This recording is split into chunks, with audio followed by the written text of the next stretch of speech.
you need some info, listen to this intro.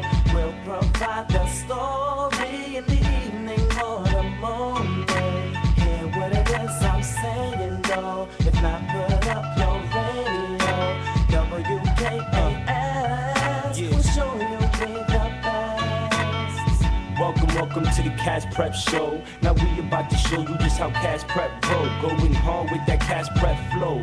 Plus we giving out information, that's the Cash Prep goal. With musical figures, telling you who hot and who not. From Stevie Wonder down the way to Tupac, or even Tito Puente and Yende. You know that I had to go and show that love to my gente. But back to the topic, Hot 97 and 105.1 don't mean nothing, we the hottest. Spitting flow with the knowledge, WKAS. Like for real, we might as well be at college. So go ahead and take a hit of the doses with Steve, Marcus, and that other dude Moses. Cash Prep, yo, we move ish, and I just showed you how to do it. So tune in. When you need some info, listen to this intro.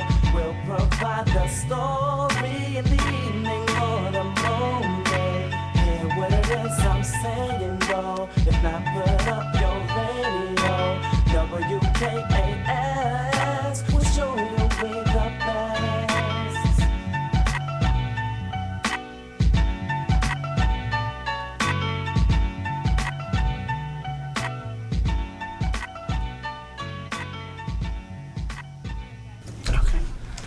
Hi guys, welcome to another segment of AIS Radio. I'm your host Ashley. Today I'm here with Brian and Lydia. Alright guys, today we're going to talk about CAS Prep, everything that's happened to us, how we've grown up, just what CAS Prep has done for us. So Brian, what has CAS Prep done for you? Well, it made it a lot easier than regular school. Having to wake up at 6 in the morning was a drag.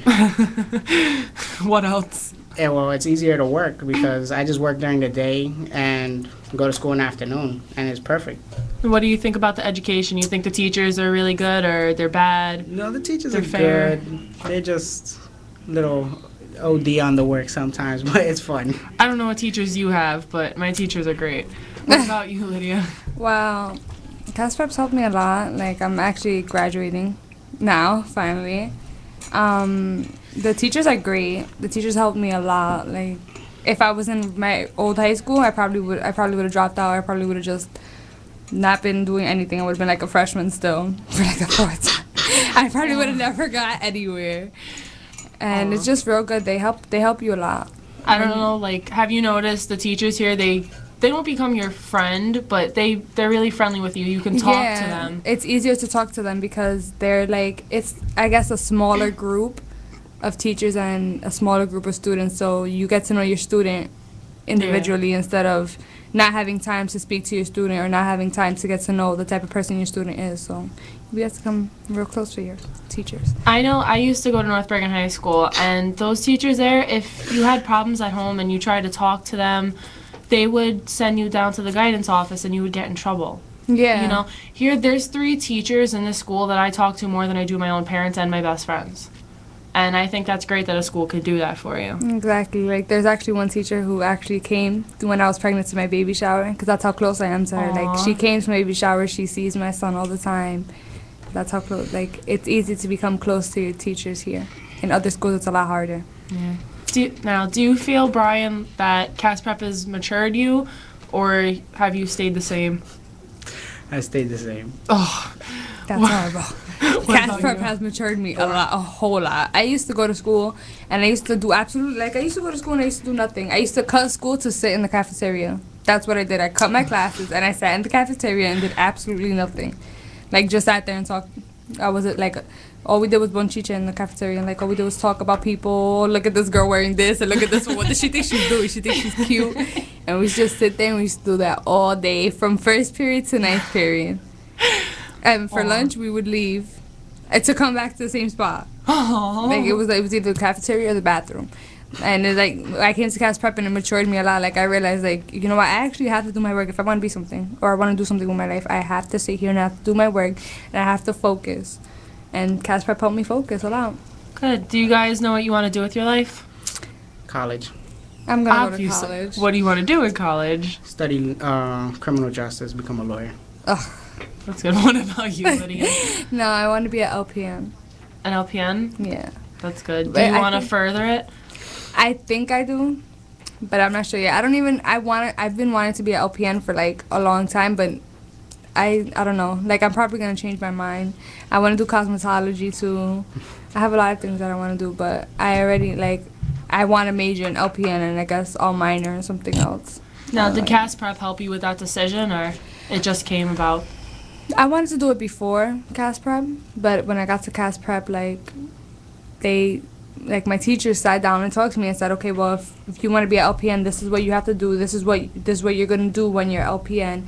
This is, they showed me exactly what I'm going to do if I'm an LPN. Exactly. They showed me everything.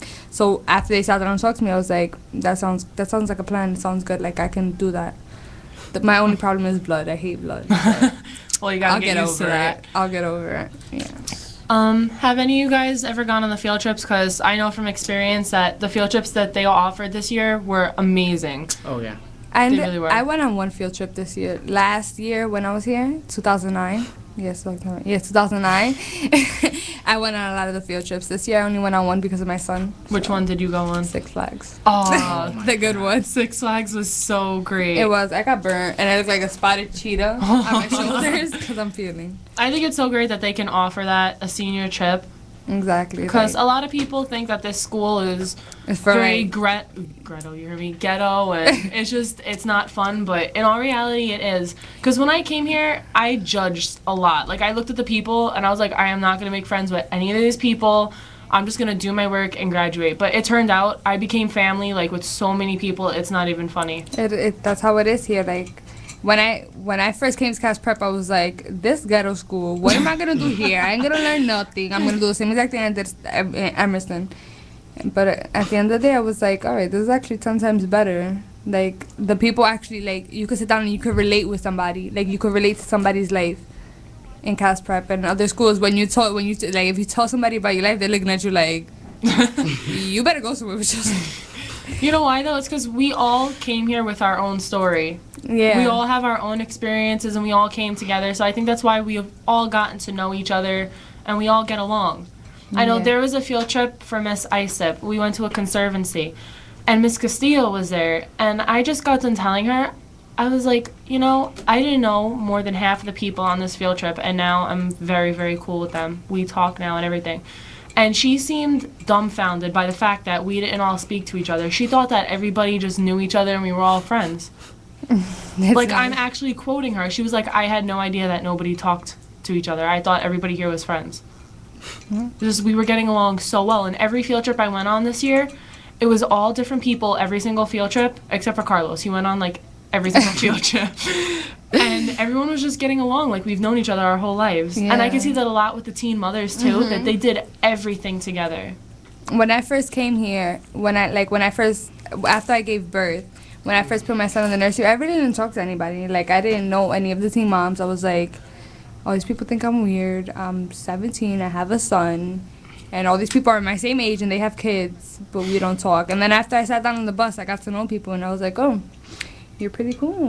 Aww. I guess we could be friends, yeah. And then I just made friends with all the teen moms, and it's gonna hurt when I leave. Aww. I'm gonna cry because I'm gonna miss them. I think we're all gonna cry a little bit. Even Brian.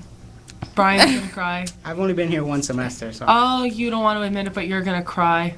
Yeah, I don't it's think- sad. It's sad All for men me. cry on the inside. Maybe on the inside, but not on the outside. No, and Angie I'm will gonna make you miss cry. the teachers too. I'm gonna Yeah. miss the teachers too. Some of the I teachers. am. I'm hoping that college is something relevant to this. I hope so. I'm gonna miss all the teachers, even the ones that were mean to me, Well, like I said, even the ones who gave me a lot of work. I was only here one semester, so I don't know that many of the teachers. Yeah, I've been here. I know a lot of the teachers. I'm gonna miss them all. I've only been here 1 year. This was my first year here, but I can't get over how great the teachers were. I thought that they were just gonna be like, okay, these CAS Prep kids need to get out of my life. But Get away. every teacher Go has away been so forever. affectionate. Yeah, that's how I thought that they were gonna be.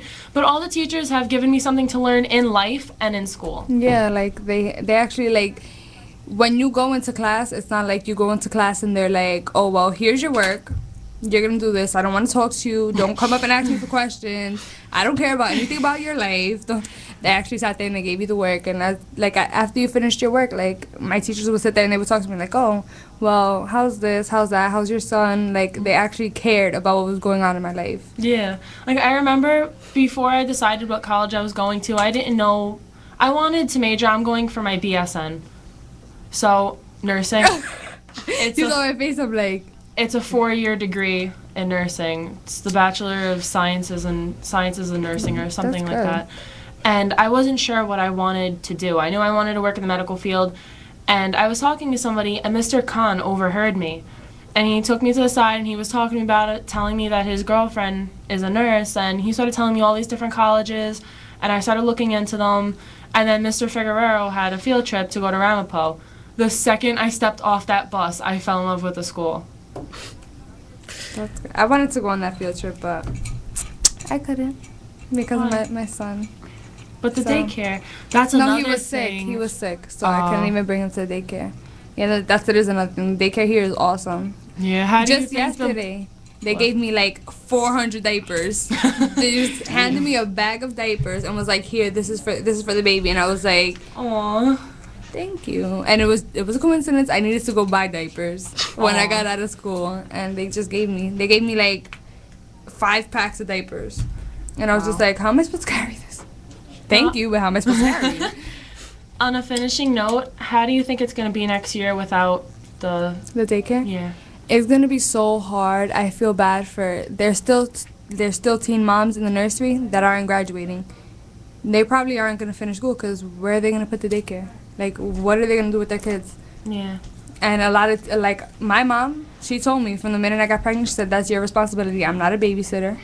I'm a grandmother, I'm not a babysitter, so I won't sit here and will take care of your kid. And I'm like, all right, Mom. Like, I need help, but she won't do it. She's like, you wanted to have a baby?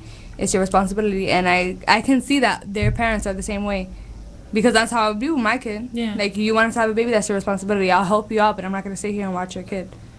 So I feel bad for, like, a lot of students who aren't in that. That's such a great opportunity to be able to finish school that it's horrible that it's not going to be there next year. It's horrible. And a lot of people come here because, like, it's public school. Like, it's free. How are they going to come to school and pay for a daycare? A lot of them don't even have jobs. Oh, wait, the daycare is still going to be here? No. Oh, they mean you had to pay for it. No, like, you're going to have to actually pay for a daycare. That's... Wrap it up. All right. Well, thank you guys both for being here and talking with me. Thank you, listeners, for listening in.